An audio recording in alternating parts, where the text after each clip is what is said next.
अब जनता खुद खांडा खड़काए। डॉक्टर वेद प्रताप वैदिक। स्वतंत्रता दिवस पर राष्ट्रपति और प्रधानमंत्री ने जो संदेश दिया है वे काफी रचनात्मक हैं और यदि आप सिर्फ उन पर ही ध्यान दें तो वे उत्साहवर्धक भी हैं।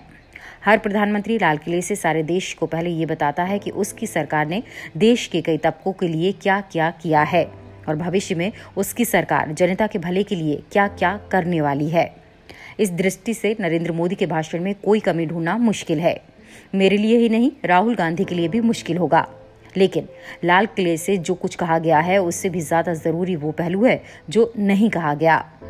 कहा तो ये भी जाना चाहिए था कि हर भारतवासी को गर्व है कि भारत दुनिया का सबसे बड़ा लोकतंत्र है और एशिया और अफ्रीका का ऐसा विलक्षण देश है जिसमें 7 दशकों से एक ही संविधान चला आ रहा है।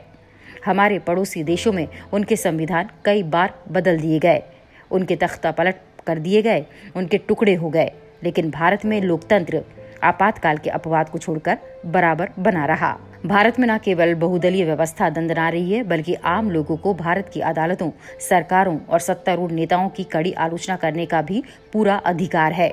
कोई जानबूझकर गुलामी करना चाहे, जैसे कि कुछ टीवी चैनल और अखबार करते हैं, उन्हें उसकी भी सुविधा है। लेकिन स्वतंत्रता दिवस के इस अवसर पर हम सिर्फ अपने मुंह मियां मिट्ठू बनते रहें, ये ठीक नहीं।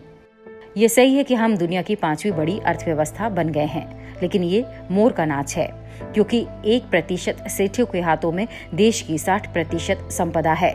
देश के सिर्फ 10% शिक्षितों, शहरियों और ऊंची जातियों के लोगों के पास देश की 80% संपदा है।